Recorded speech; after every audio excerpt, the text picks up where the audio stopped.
آپ سوال آپ سے الحمدللہ اشہد ان لا الہ الا اللہ وحدہ لا شریک لہ وان محمدا عبدہ ورسولہ اللہم صلی علی محمد وعلی آل محمد کما صلیت علی ابراہیم وعلی آل ابراہیم انک حمید مجید اللہم بارک علی محمد وعلی آل محمد کما بارکت علی ابراہیم وعلی آل ابراہیم انک حمید مجید رب اشرح لی صدری ویسر لی امری واحلل عقدۃ من لسانی یفقهوا قولی رب ثبت حجتی وأیدنی بروح القدس اما بعد.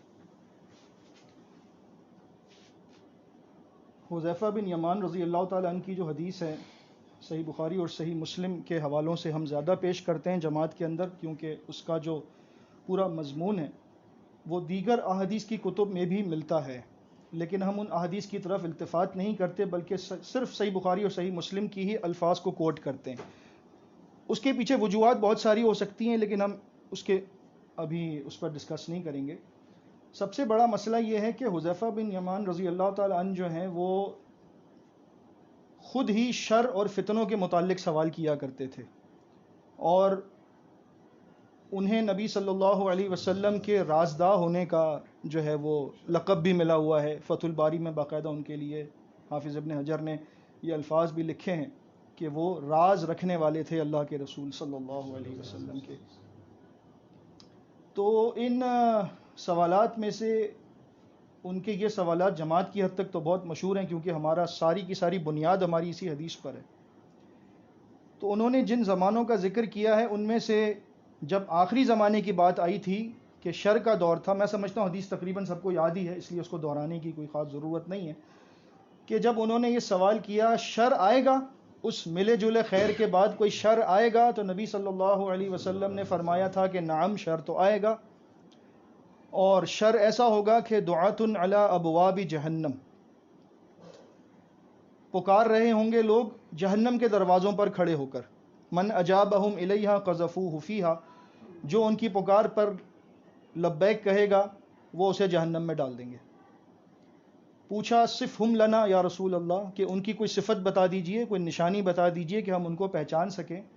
تو فرمایا ہم من جلدتنا ویتکلمون بالسنتنا، وہ ہماری ہی قوم کے لوگ ہوں گے، ہماری ہی زبان میں باتیں کرتے ہوں گے. اس کی شرح میں تھوڑا سا اگر ہم جاتے ہیں تو حافظ ابن حجر نے فتح الباری میں، کیونکہ جماعت کے نزدیک سب سے جو مستند شرح ہے صحیح بخاری کی وہ فتح الباری ہے، تلاش حق میں خود مسعود صاحب نے اس بات کو لکھا ہے، اس بات کو تسلیم کیا ہے کہ صحیح بخاری کی سب سے مستند شرح فتح الباری ہے.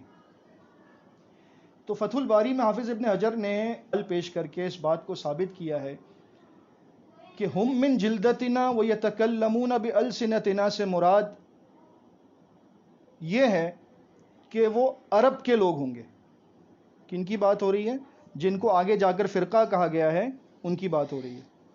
وہ عرب کے لوگ ہوں گے. ہم حافظ ابن حجر رحمہ اللہ تشریح کر رہے ہیں. رائے تو مسعود صاحب کی بھی ہے، جو آپ دے رہے ہیں وہ مسعود صاحب کی رائے، جو میں دے رہا ہوں وہ حافظ ابن حجر کی رائے ہے. کس کی رائے زیادہ مستند ہے یہ تو آپ بہتر سمجھ سکتے ہیں. ہم کسی کی رائے کو مستند، ہم بولنے والے کون ہوتے ہیں؟ ہمیں تو صرف یہ دیکھنا ہے کہ کون سی چیز اللہ کی طرف سے آئی ہے، اللہ کے رسول. جی ٹھیک ہے، جی ٹھیک ہے اقبال بھائی تھوڑا سا انتظار وہ کریں. حق ہے. اقبال بھائی تھوڑا سا انتظار کریں. سوال کا جواب ہو جائے تو اس کے بعد آپ اپنے سوالات ذہن میں رکھیں، اگر آپ کو کوئی بات سمجھ نہیں آ رہی آپ پوچھیے گا انشاءاللہ. تو انہوں نے اس بات کو پیش کیا کہ وہ ہماری ہی قوم کے لوگ ہوں گے، ہماری ہی زبان میں باتیں کرتے ہوں گے. اس کے بعد سوال یہ ہوا کہ فما تأمرنی ان ادرکنی ذالک، اگر میں ایسا دور پاؤں تو آپ مجھے کیا حکم دیتے ہیں؟ اس وقت نبی صلی اللہ علیہ وسلم نے فرمایا، حدیث کا وہ مشہور ٹکڑا جو ہمارے بچے کو بھی یاد ہے، تلزموا جماعت المسلمین و امامہم، کہ تم جماعت المسلمین اور اس کے امام سے چمٹ جانا. ٹھیک ہے، پھر آگے چلتے ہیں. فَإِن لَّمْ تَكُن لَّهُمْ جَمَاعَةٌ وَلَا امام، اگر یہ جماعت نہ ہو، اس کا امام نہ ہو تو میں کیا کروں؟ اس وقت نبی صلی اللہ علیہ وسلم نے یہ الفاظ فرمائے جو آپ کا سوال ہے، فَاعْتَزِلْ تِلْكَ الْفِرَقَ كُلَّهَا، کہ تم تمام فرقوں سے اعتزال کرنا. وَلَوْ أَن تَعَضَّ بِأَصْلِ شَجَرَةٍ، حتیٰ کہ تمہیں درختوں کی جڑیں چبانی پڑیں. حتیٰ یدرکک الموت، تمہاری موت بھی آ جائے. وَأَنْتَ عَلَى ذَلِكَ، تو تم اسی حال پہ رہنا، کسی فرقے میں شامل نہیں ہونا. اب یہاں پر دو باتیں ہیں، ایک حکم ہے اور ایک چیز سے روکا گیا ہے. حکم ہے جماعت المسلمین اس کے امام سے چمٹ جاؤ. جس چیز سے روکا گیا وہ یہ ہے کہ فرقوں سے الگ ہو جاؤ. ٹھیک ہے.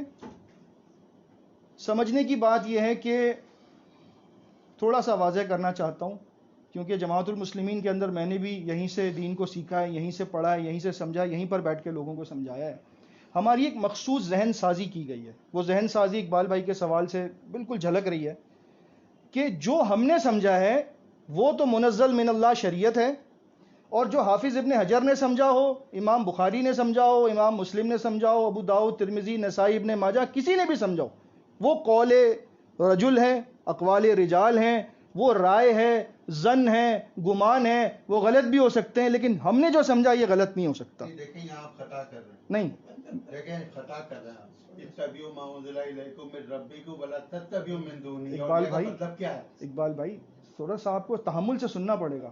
اگر آپ یہ سمجھ رہے ہیں کہ آپ کو سننا نہیں پڑے گا تو پھر آج آپ غلط جگہ آ گئے. دیکھیں بات یہ نہیں ہے کہ ہمیں سننا پڑے گا. بات یہ ہے کہ جو بات قرآن مجید سے مل رہی ہے ہم تو بتائیں گے نا.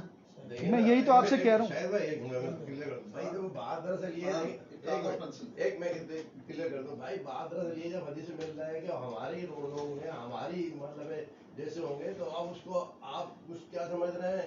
امام ابن حجر نے کیا سمجھا؟ ٹھیک ہے نا، تو وہ مطلب وہ زیادہ عالم تھے، ہم تو دیکھیں نا وہ کیا سمجھ رہے ہیں. عالم تھے، مگر جب اللہ نے کہا ولا تتبعوا من دونہ اولیاء تو پھر وہاں یہ بات رک جاتی ہے. وہ کون سی آیت کہاں لگا رہے بھائی ہیں؟ آپ اس کا کیا کون سی آیت کہاں لگا رہے ہیں آپ؟ ولا تتبعوا من دون اولیاء کا یہاں سے کیا واسطہ؟ نہیں، ان کا یہ مقصد ہے نا، یہ حافظ ابن حجر تو مسعود آپ اولیاء میں حافظ ابن حجر کو شامل کر رہے ہیں، یہ کہہ رہے ہیں آپ؟ یہی بات تو پھر مسعود صاحب پہ بھی. اقبال صاحب آپ اگر یہ کہہ رہے ہیں تو دیکھیں بات یہ، پھر ساجد بھائی بات کا رخ تبدیل ہو جاتا ہے. میں وہی کہہ رہا ہوں کہ دیکھیں میں جب ایک جواب مکمل ہو جائے نا پھر آپ اگلا سوال تھوڑا سا پوری بات مکمل ہونے دیں. آپ نوٹ لکھ لیں، جو سوال کرنا ہوگا بعد جی پین ابھی کاپی دے رہے ہیں آپ کو. اصل میں درمیان میں بولنے سے کیا ہوتا ہے کہ وہ جو سمجھانا چاہ رہے ہیں وہ وہ بات سارا پیش رہ میں جاتا ہے. پہلے ان کو جواب مکمل کرنے دیں، پھر آپ کا اس پر جو اعتراض ہے انشاءاللہ پھر شاید بھائی بتائیں گے آپ کو. ہاں مطلب یہ آئی سی بیٹھے اس لیے ہیں. جی جی، یہ آپ کی جو دوستانہ ماحول میں، برادرانہ ماحول میں. جی اگر آپ کی سمجھ میں آتا ہے ٹھیک ہے نا اقبال بھائی، تھوڑا سا آپ میرے بزرگ ہیں، ہم سے پرانے ہیں، اور آپ جماعت کی سارے معاملات کو جانتے ہیں. ٹھیک ہے، میں آپ کو کچھ نہیں سمجھاؤں گا، لیکن جو میں سمجھانا چاہ رہا ہوں اگر آپ کو سمجھ میں آئے تو الحمدللہ. جس کو جو سمجھنا چاہتا ہے وہ تو سمجھے نا. آپ اس وقت خالی و ذہن ہو کر سوچیں، نیوٹرل ہو جائیں. اگر آپ کچھ سمجھنا چاہتے ہیں نیوٹرل ہو جائیں. آپ اس وقت چھوڑ دیں کہ مسعود صاحب نے کیا لکھا ہے، میں نے کیا پڑھا ہے. میں نے قرآن کی آیت کا حوالہ دیا، جزاک اللہ خیرہ، لیکن آپ نے بہت ہی غلط کوٹ کیا ہے اس کو. آپ نے اس میں نے قرآن میں اس کی آیت پڑھی. ولا تتبعوا من دون اولیاء کہنے کا مقصد آپ کا کیا تھا؟ آپ مجھے مقصد سمجھا دیں. اس آیت کو یہاں پیش کرنے کا کوئی مقصد تو ہوگا نا آپ کا. تو یہاں خاص بات یہ ہے کہ ولا تتبعوا من دونہ اولیاء کا ایک خاص مقصد موجود ہے. آپ غور و فکر کریں گے آپ کی سمجھ میں آئے گا. آپ بتا دیں، آپ سمجھا دیں اس کا مفہوم. سوال نوٹ کر لیں آپ تاکہ آئندہ بات رہ جائے گی. یہ بیچ میں نہ ٹوکیں. پھر بعد میں اس کے سوالوں کا جواب ہو جائے گا.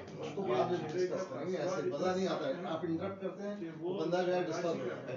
آپ یقین جانیں، میں آپ کو میں نے اسلم بھائی سے کہا تھا، اسلم بھائی سے کہا تھا جب انہوں نے آپ کا نام نہیں لیا تھا نا، میں نے ان سے کہا تھا، میں نے کہا اسلم بھائی ان کے اندر برداشت کا مادہ بالکل نہیں ہے. ایسا کیا ہے، ایسا کیا ہے، تو آپ نوٹ کر لیں، نوٹ کر لیں، اس کے بعد بات کریں. سب دیکھیں یہاں بیٹھے ہیں، سب اس طرح کے لیے بیٹھے ہیں. اچھا کیوں بیٹھے ہیں یہاں؟ سب سے پہلا سوال نہیں، میں یہ نہیں کہہ رہا، میں کہہ رہا ہوں بات مکمل ہو جائے اس کے بعد کر لیں بعد میں کر لیں. یہ تو جب سوال جو یہ اپنی بات مکمل کر لیں نا، بات مکمل کر لیں، نوٹ کر اچھا چلیں، سوال کو، اور بعد میں سوال کر لیں. کوئی سمپل سی بات مطلب جو بتا رہے ہیں وہ سن لیں، بات کر لیں. اقبال بھائی جزاک اللہ خیر، آپ نے بات کو سمجھا. میں آپ کو اصل میں جس طرف لے جانا چاہ رہا تھا نا، یہ باتیں وہ ہیں جو جماعت کے اندر بنیادی ہمارے سمجھ لیں کہ ہماری بیس ہے یہ، کیونکہ میں نے یہیں سے پڑھا، یہیں پر پڑھا ہے. مجھے پتہ ہے اس جماعت کی بیس اس بات پر ہے کہ قرآن و حدیث کو ایک شخص کے فہم کے مطابق سمجھنا ہے، اور وہ شخص ہے مسعود احمد صاحب رحمہ اللہ. ان کے علاوہ کسی کو اس صدی میں کم از کم پچھلی 2-3 صدیوں میں اسلام سمجھ میں نہیں آیا ہے، انہی کو سمجھ میں آیا ہے. یہ ہے اصل بنیادی مسئلہ.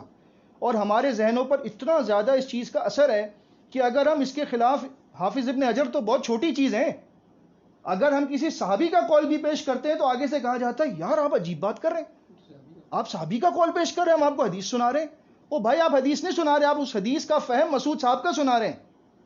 اور اس وجہ سے ہم آپ کے سامنے صحابی کا قول پیش کر رہے ہیں کہ جس صحابی نے اللہ کے رسول صلی اللہ علیہ وسلم سے وہ حدیث سنی ہے وہ زیادہ بہتر سمجھے گا یا 14 صدیوں کے بعد آنے والا ایک عالم بہتر سمجھے گا جو خود عربی کا اتنا زیادہ ماہر بھی نہیں ہے، اور وہ اہل زبان ہیں، لغت کے ماہر ہیں، ان کو ساری اونچ نیچ پتہ ہے. اس کے لیے میں آپ کو ایک چھوٹی سی مثال دیتا ہوں. منہاج المسلمین میں حدیث لکھی ہوئی ہے، طبرانی اوسط کے حوالے سے، سند اس کی حسن لکھی ہوئی ہے. عالم کے باب میں لکھا ہے کہ عالم کا احترام کرے. نیچے جس حدیث کا حوالہ دیا اس کے الفاظ یہ ہیں کہ جو ہمارے عالم کا احترام نہ کرے وہ ہم میں سے نہیں ہے. کس میں سے نہیں ہے؟ ہم میں سے نہیں ہے.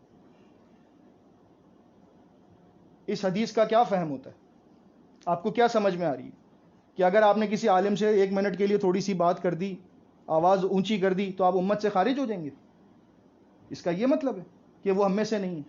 یا اس کو آپ سمجھیں گے فہم اسلاف سے، محدثین نے کیسے سمجھایا، اہل زبان نے کیسے سمجھایا کہ جب کوئی شخص کہے لیسا منی، اس کا مطلب کیا ہوتا ہے؟ لیسا منی کا مطلب اردو میں تو یہ کہ وہ ہم میں سے نہیں ہے. اور اس کا واضح مطلب جیسے مسعود صاحب نے اصول حدیث کتابچے میں لکھا ہوا ہے کہ من غشنا فلیسا منا، جو ہمیں دھوکہ دے وہ ہم میں سے نہیں ہے. تو اس میں لکھا ہے کہ مدلس راوی حدیث میں وہ چیز شامل کرتا ہے جو حدیث میں نہیں ہوتی. تو جو شخص ایک سودا بیچنے میں دھوکہ دے وہ امت سے خارج ہے یا ہم میں سے نہیں ہے. تو جو آدمی حدیث میں ملاوٹ کرے وہ ہم میں سے ہو سکتا ہے، وہ امتی ہو سکتا ہے. یہ سوالات انہوں نے کیے. یعنی ان کا ذہن بھی یہی تھا کہ فلیسا منا کا مطلب یہ کہ وہ ہم میں سے نہیں ہے، امت سے خارج ہو گیا. میں آپ کو اس طرف لے جانا چاہ رہا ہوں کہ مسعود صاحب کو فائنل اتھارٹی سمجھنے سے بہت نقصان ہوا ہے. ہم نے اپنے دماغوں کو کر دیا بند، اور ہم اب اس میں کچھ بھی انٹر نہیں ہونے دیتے. تھوڑا سا نیوٹرل ہو جائیں اور پھر میری باتوں کو غور سے سنیں اور اس امت کے اسلاف کی قدر کریں جنہوں نے 14 صدیوں میں دین اسلام کی اتنی خدمتیں کی ہیں کہ میں اور آپ اور مسعود صاحب ان کے سامنے کچھ بھی نہیں ہیں. جنہوں نے ایک ایک حدیث کے لیے مکہ سے بصرہ، بصرہ سے کوفہ، کوفہ سے مدینہ کا سفر کیا، ایک ایک مہینہ اپنے بیوی بچوں کو چھوڑا صرف ایک حدیث کو معلوم کرنے کے لیے کہ حدیث صحیح ہے یا نہیں. ان لوگوں کی خدمات پر ہم کہتے ہیں یہ تو ان کی باتیں ہیں، یہ تو رائے ہے، یہ تو اقوال رجال ہے. اور ہم لوگوں نے کیا کیا دین کے لیے؟ کچھ بھی نہیں کر رہے. پھر بھی ہماری باتیں بڑی مقدم ہے. کیوں؟ کہ وہ ہماری برین واشنگ جو ہوئی ہے اس کے مطابق ہیں، ہمیں وہ باتیں اچھی لگتی ہیں. اب آئیں ایک نئے زاویے سے سمجھیں اس حدیث کو، تلزموا جماعت المسلمین و امامہم کو. نیا زاویہ اس لیے کیونکہ جماعت میں یہ زاویہ نہیں بتایا جاتا. فلیس منا یہ کبیرہ گناہ کی طرف اشارہ ہے. یہ بڑا گناہ ہے. کبیرہ گناہ کے مرتکب کو امت سے خارج صرف خوارج سمجھتے تھے. میں آپ کو ایک حدیث سے اس کی مثال دے دیتا ہوں، یہ ضروری ہے سمجھنا کیونکہ اس سے آپ کو پتہ چلے گا. جی بالکل، کہ نبی صلی اللہ علیہ وسلم نے گھر پر موجود نہیں تھے. صحیح بخاری کی مشہور حدیث ہے، آپ سب کے علم میں ہوگی. 3 صحابی آئے، انہوں نے پوچھا کہ نبی علیہ الصلوۃ والسلام کی عبادت کی روٹین کیا ہے، دن کیسے گزارتے ہیں، رات میں کیا کرتے ہیں، ساری چیزیں بتائیں. ایک نے کہا کہ میں تو کبھی نکاح نہیں کروں گا، نکاح کروں گا تو بیوی بچے ہوں گے تو عبادت نہیں کر سکوں گا. ایک نے کہا میں روزے کبھی نہیں چھوڑوں گا، روزانہ جو ہے وہ صوم سے رہوں گا. اور ایک نے کہا کہ میں جو ہے وہ اپنے رات کو سوؤں گا نہیں، ساری رات عبادت کروں گا. نبی علیہ الصلوۃ والسلام کو خبر ملی کہ گھر پر ایسے ایسے 3 لوگ آئے تھے، صحابی آئے تھے، یہ سوالات کر کے گئے، یہ باتیں کر کے گئے. ان سے گفتگو فرمائی اور پوچھا ان سے انتم الذین قلتم کذا و کذا، تم تینوں نے یہ باتیں کہی ہیں؟ پہلے انویسٹیگیشن ہے، کہیں بھی ہیں یا نہیں کہیں؟ کہا جی ہم نے تو کہا ہے، اچھی نیت سے کہا ہے. تو پھر آپ نے اپنا روٹین دوبارہ سے ان کے سامنے پیش کیا کہ اصوم و افطر، میں روزہ بھی رکھتا ہوں، افطار بھی کرتا ہوں، رات کو تہجد بھی پڑھتا ہوں، آرام بھی کرتا ہوں، میں نے نکاح بھی کیا ہے، میرے بچے بھی ہیں. من رغب عن سنتی فلیس منی، جس نے میری سنت سے منہ موڑا وہ مجھ سے نہیں ہے. ہمارے اصول کے مطابق وہ تینوں صحابہ کرام، نعوذ باللہ استغفر اللہ، ہمارے اصول کے مطابق وہ تینوں صحابی دوبارہ دین اسلام قبول کرنا چاہیے تھا ان کو. بیعت بھی کرنی چاہیے تھی، کلمہ بھی پڑھنا تھا، بیری کے پتوں سے غسل بھی کرنا چاہیے تھا، کیونکہ نبی علیہ السلام کا فرمان اتنا سخت ہے کہ جس نے میری سنت سے منہ موڑا اس کا مجھ سے کوئی تعلق ہی نہیں ہے، یعنی کہ ہمارے حساب سے امت سے خارج ہوگا۔ میں آپ کو یہ بتانا چاہ رہا ہوں کہ اگر کوئی شخص یہ کام کرے کہ زندگی بھر نکاح نہ کرے، آپ اس کو امت سے خارج قرار نہیں دے سکتے، آپ اس کو کہیں گے یہ گناہ کا مرتکب ہے، اللہ کی نافرمانی کر رہا ہے، نبی کی نافرمانی کر رہا ہے، اللہ تعالیٰ اس کا مواخذہ کرے گا، چاہے گا تو معاف کر دے گا، اللہ کی مرضی ہے، کیونکہ ان اللہ لا یغفر ان یشرک بہ ویغفر ما دون ذلک لمن یشاء، شرک کے علاوہ اللہ جس کے لیے چاہے جو گناہ چاہے معاف کر دے، شرک کبھی معاف نہیں کرے گا۔ ہمارا اصول کچھ ہے، محدثین کا اصول کچھ ہے، ہماری سوچ کچھ ہے، صحابہ کی سوچ کچھ اور ہے، بلکہ میں تو یہ کہوں گا کہ ہماری سوچ کچھ اور ہے، نبی صلی اللہ علیہ وسلم کے الفاظ اور ان کا پس منظر کچھ اور ہے۔ اسی طرح سے جب ہم نے جماعت المسلمین کے 2 الفاظ کو لے کر ایک جماعت بنا لی، اس کے پیچھے جتنی بھی 14 صدیوں میں جو اس کی تشریحات کی گئی تھیں، ان سب کو ایک ساتھ ہم نے رائٹ آف کر دیا، ان کی کوئی حیثیت ہی نہیں ہے۔ چاہے محدثین لکھتے رہے کہ اس سے مراد خلیفہ ہے، محدثین لکھتے رہے کہ اس سے مراد اسلامی حکومت ہے، خود منہاج المسلمین آج بھی گواہ ہے اس بات کی، لیکن ہم پڑھتے ہی نہیں ہیں۔ خود منہاج المسلمین میں جماعت المسلمین کا باب کہاں قائم ہوا ہے، کس چیپٹر میں پتہ ہے آپ کو؟ خلافت اور اس کے متعلقات۔ آج بھی منہاج المسلمین گواہ ہے اس بات کی کہ جماعت المسلمین سے مراد خلافت ہے، اور مسعود صاحب کے خطوط آفس میں بھی موجود ہیں، ہم نے بھی پڑھے ہیں، اگر وہ چھپا دیں تو چھپا دیں، ہم نے پڑھے ہیں، ہمیں یاد ہے اچھی طرح۔ انہوں نے خود اس بات کو لکھا ہے کہ یہ اصل جماعت المسلمین کا پیش خیمہ ہے، یعنی کہ یہ اس کا سٹیپنگ سٹون ہے کہ اس پہ قدم رکھ کے ہم اصل تک جائیں گے۔ یہ تو صرف ہم نے ایک سمجھ لیں کہ مشابہت ہے اس سے کہ ہم ایک سسٹم بنانے کی کوشش کر رہے ہیں کہ وہاں تک پہنچ جائیں، ٹھیک ہے جی۔ یہ بالکل ڈٹو یہ بات میرے پاس ریکارڈنگ میں ذہن صاحب کے الفاظ میں موجود ہے، مسعود صاحب نے ان سے کہا کہ جماعت المسلمین تو ہم نے ایک سیڑھی میں رکھا ہے، جب خلافت قائم ہو جائے گی جماعت المسلمین کی ضرورت ہی نہیں رہے گی۔ ذہن صاحب کی ریکارڈنگ بالکل جماعت والی بات تو الجماعت پمفلیٹ میں بھی لکھی ہوئی ہے، بالکل لکھی ہوئی ہے۔ اچھا، اب جماعت المسلمین کو محدثین جس چیز سے مراد لے رہے ہیں وہ کہتے ہیں کہ اس سے مراد خلافت ہے، ٹھیک ہے۔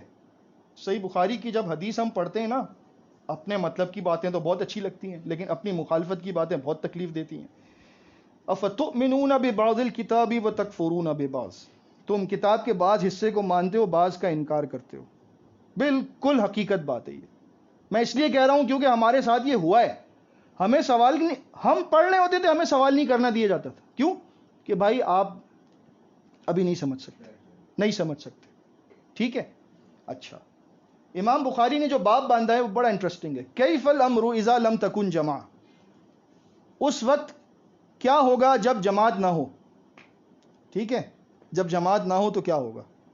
امام بخاری اصل میں اس پر توجہ دلانا چاہ رہے ہیں کہ جب خلافت نہ ہو تو ہمیں کیا کرنا ہے، اور یہی اسلم بھائی کا اصل سوال ہے۔ یہ حدیث دراصل ہمیں اس چیز کا اشارہ دے رہی ہے کہ اس وقت میں ایک مسلم کو کرنا کیا چاہیے جب جماعت نہ ہو، یعنی خلافت نہ ہو۔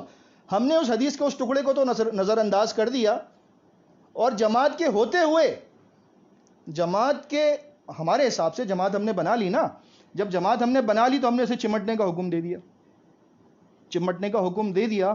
نبی صلی اللہ علیہ وسلم کے صحابی نے جب یہ سوال کیا وہ ہم بھول گئے کہ فَإِن لَمْ تَكُنْ لَهُمْ جَمَاعَةٌ وَلَا امام، اگر جماعت المسلمین نہ ہو، اس کا امام نہ ہو تو میں کیا کروں؟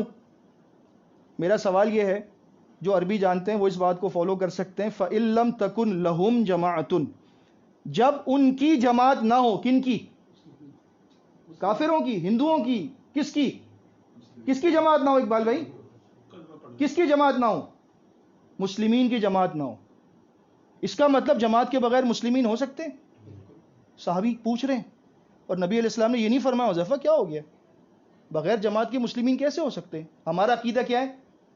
امت مسلمہ ختم ہو چکی تھی، جماعت المسلمین ختم ہو چکی تھی، مسعود صاحب نے 1975 میں جو ہماری کتاب میں لکھا ہوا ہے اس کو زندہ کیا ہے۔ حدیث تو کہہ رہی ہے کہ جماعت المسلمین کے بغیر بھی مسلمین رہ سکتے ہیں، ہم اس بات کو قبول کرنے کے لیے تیار ہی نہیں ہیں، ہم کہہ رہے ہیں مسلمین تھے ہی نہیں۔ مجھے ایک صاحب نے سوال کیا، جملہ معترضہ کے طور پہ بتا دوں، یہ بہت بات ضروری ہے سمجھنے کے لیے۔ کہنے لگا کہ اہل حدیث جو ہے نا وہ اپنے آپ کو مسلم نہیں کہتے، اس لیے تو ہم ان کو مسلم نہیں سمجھتے۔ ٹھیک ہے. تو میں نے ان سے بات کرتے ہوئے کہا، میں نے کہا مجھے آج تک ایسا کوئی اہل حدیث نہیں ملا جس نے یہ کہا ہو کہ میں مسلم نہیں ہوں. مجھے تو نہیں ملا. آپ کو کہیں ملا ہے تو مجھے ضرور بتائیے گا، میں اس سے پوچھوں گا یار آپ مسلم نہیں ہیں تو آپ کیا ہیں. ٹھیک ہے. اللہ کا قرآن تو یہ کہتا ہے وَإِنَّ مِنْ أَهْلِ الْكِتَابِ لَمَنْ يُؤْمِنُ بِاللَّهِ وَمَا أُنزِلَ إِلَيْكُمْ وَمَا أُنزِلَ إِلَيْهِمْ خَاشِعِينَ لِلَّهِ لَا يَشْتَرُونَ بِآيَاتِ اللَّهِ ثَمَنًا قَلِيلًا أُولَئِكَ لَهُمْ أَجْرُهُمْ عِنْدَ رَبِّهِمْ إِنَّ اللَّهَ سَرِيعُ الْحِسَابِ. سورہ آل عمران کی آخری رکوع کی آیت ہے. اہل کتاب میں سے بھی ایسے لوگ ہیں. کس میں سے؟ اہل حدیث میں سے نہیں. اہل کتاب میں سے بھی ایسے لوگ ہیں جو اللہ پر ایمان لاتے ہیں، جو تمہاری کتاب پر ایمان لاتے ہیں، جو ان پر نازل ہوا اس پر ایمان لاتے ہیں، اللہ سے ڈرتے ہیں، راتوں کو روتے ہیں سجدوں میں، اپنے دین کو تھوڑے سے مال کے لیے بیچتے نہیں ہیں. ان کے لیے اللہ کے پاس بڑا اجر ہے. انہوں نے اپنے آپ کو جماعت المسلمین میں شامل کیا ہی نہیں ہے، وہ ابھی بھی اہل کتاب میں ہیں، لیکن انہوں نے اپنے ایمان کو چھپا کے رکھا ہوا ہے. پھر بھی اللہ ان کو مومن کہہ رہا ہے، ان کو جنت کی بشارت دے رہا ہے. اور ہم یہاں پہ ان لوگوں کو جو صرف اہل حدیث نسبت دے رہے ہیں اس وجہ سے کہ ان کو بدعتیوں میں شامل نہ کیا جائے، ان کو بریلویوں میں شامل نہ کیا جائے، ان کو مقلدین میں شامل نہ کیا جائے، ان کو ہم کہتے ہیں یہ مسلم ہی نہیں ہے. بہت ہی بری ذہن سازی کی گئی ہماری. اس وجہ سے میں کہہ رہا ہوں کہ ہمیں اپنے آپ کو نیوٹرل کر کے ساری باتوں پر غور